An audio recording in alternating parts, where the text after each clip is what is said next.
పేరు? నా పేరు చిన్న. ఎక్కడి నుంచి వచ్చారు? లోకలే. లోకలేనా? అసలు పేరుని కిట్టు గారికి ఎందుకు గెలవాలి? ఎందుకు గెలవాలంటే ఆయన గెలవాలనుకున్నాడు. పేటలో ప్రజల సింపతి బాగా ఉంది. ప్రతి గడపడ తిరుగుతున్నాడు. పల్లెటూరులో కానీ టౌన్లో కానీ తిరుగుతున్నాడు. ప్రజలు సంపాదించాడు. ప్రజలు కూడా అందరూ బాగా మద్దతు ఇస్తున్నారు. అసలు కూటమి అభ్యర్థి అసలు రాజకీయ చాలా అనుభవం వ్యక్తి. ఆయన మీద ఈయన ఎంతవరకు గెలిచే అవకాశం కనబడుతుంది? ఎవరి మీద? 99%. కూటమి అభ్యర్థి చాలా అనుభవం గల వ్యక్తి. ఆయన మీద ఎంత ఓటు గెలిపించే అవకాశం ఉంది? గెలిపోవడమే కాదు, ప్రజల్లో మనల్ని పొందినవాడా కాదా అది కావాలి మాకు. కరోనా కష్టాలు కానించి, గడపడలు కానించి, పంచాయతీ కానీ, లోకల్ కానీ ప్రతి గుమ్మ తిరిగి ప్రజల సమస్య తిరుగుని వెంటనే స్పందించి వర్క్ చేసి పెట్టాడు ఆయన. అసలు ఈ నియోజకవర్గంలో ఏం అభివృద్ధి జరిగింది? లేదా సంక్షేమ పథకాలు ఒకటే ఉన్నాయా? సంక్షేమ పథకాలు ఏంటి? గవర్నమెంట్ జగన్ ప్రభుత్వం వచ్చాక Machilipatnam port, harbour, medical college మన వైఎస్ఆర్ పార్టీ కట్టించింది. ప్రజలందరూ కూడా రెస్పాండ్ అవుతున్నారు, స్పందిస్తున్నారు. అలాగే తెల్లవారుజామునే 5 గంటలకు వచ్చి పెన్షన్ కూడా ఇస్తున్నాం మేము. అయితే ఈ నియోజకవర్గంలో మీరేం చెప్పాలనుకుంటున్నారు ప్రజలకి?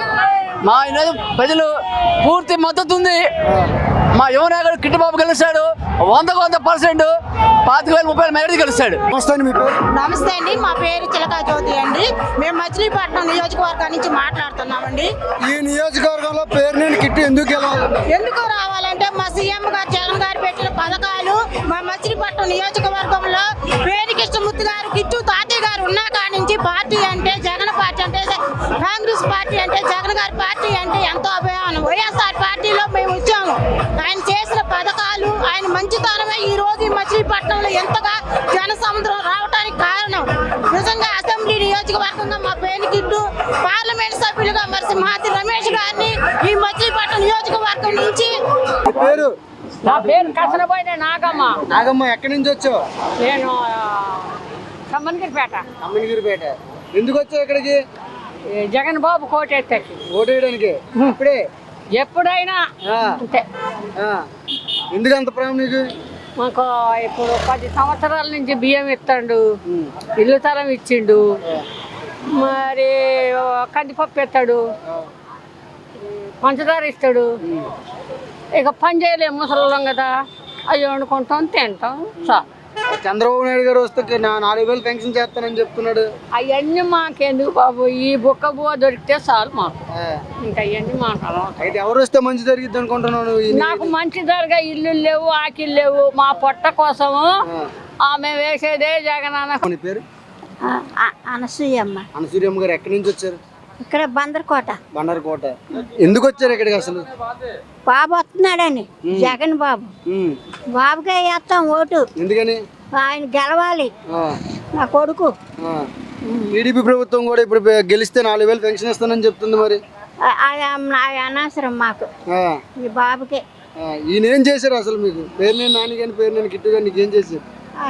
అందరికి స్థలాలు ఇచ్చాడయ్యా, మరి డబ్బులు ఇచ్చాడు, పిల్లలకి వేసాడు, రుణమాడుకులు 18,000 అన్నీ ఇచ్చాడు అమ్మా. అందుకు అయితే ఈ నియోజకవర్గం నీకు ఎవరైతే ఎమ్మెల్యే కానీ లేకపోతే ఎవరైతే బాగుంటుంది అంటారు ఇక్కడ? నీకు ఎవరు వస్తే మంచి జరిగిద్ది అని అనుకుంటున్నాను? జగన్ బాబే. నమస్తే అమ్మ, మీ పేరు? అమ్మ, ఇంత ఎండలో ఎందుకమ్మా ఇక్కడికి వచ్చారు మీరు? చూద్దామని కిట్టు బాబుని. ఎందుకని ఎంత ప్రేమ మీకు ఆయన అంటే? మీకు ఎందుకు అంత ప్రేమ? అంటే ఇప్పుడు కాదుగా, ఎప్పటి నుంచో పెన్షన్లు ఇస్తున్నారు, ఇంటికి బియ్యం తెచ్చిస్తున్నారు, ఊరికి ఉచితంగా ఇస్తున్నారు బియ్యం, రేషన్. ఇంకేం కావాలి? మరి అలాంటి వాలంటీర్ వ్యవస్థను కానీ అలాంటి బియ్యాలు ఇచ్చేవన్నీ ఆపేశారు కదా, దాని గురించి ఏం చెప్తారు? మేమేం ఆపలేదండి, మాకు తెలియదు అసలు ఎందుకు ఆపారో ఏంటో మాకు తెలియదు. అయితే ఈసారి ఎవరు వస్తే మంచి జరిగిద్దని అనుకుంటున్నాను? మాకు ఈయనే రావాలి. ఎందుకని? కాంగ్రెసే రావాలి. ఎందుకని? ఎందుకంటే మాకు అన్ని సదుపాయాలు ఇప్పటి నుంచే కాదు, ముందు నుంచే కాంగ్రెస్, ఫస్ట్ నుంచి కాంగ్రెస్. పేరునేని కిట్టు ఏం చేశారు? పేరునేని నాని నీకేం చేశారు? నాకు పేరునేని నాని గారు ఒకప్పుడు ఇళ్ల స్థలం ఇచ్చాడు నాకు. ఇప్పుడు నాకు అక్కర్లేదు. నా కొడుక్కి ఇళ్ల స్థలం లేదు బాబు, నా కొడుక్కి ఇమ్మన్నా పోలేదు. అయినా సరే నేను అటే కావాలి.